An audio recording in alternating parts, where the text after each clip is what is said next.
வணக்கம். இன்றைக்கி எங்கள் வீட்டில் என்ன சமையல்னு பார்க்கலாம் வாங்க. மட்டன் பிரியாணி தான் செய்திருக்கோம். சுட சுட ஆவி பறக்க பாஸ்மதி ரைஸில் செய்திருக்கோம்.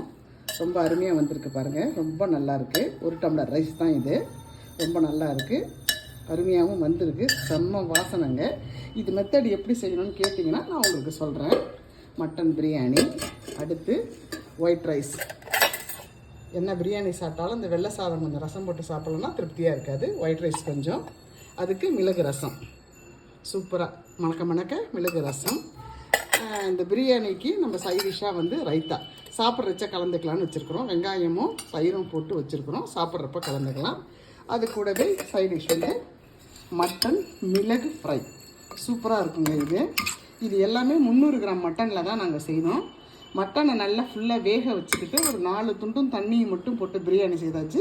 மீதி இருக்கிற அந்த 4 துண்டு இப்படி பண்ணியாச்சு. ரொம்ப நல்லா இருக்குங்க.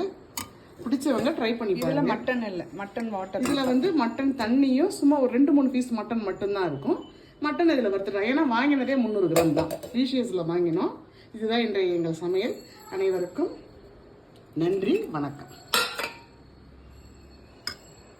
மறுபடி சொல்லுவாடா.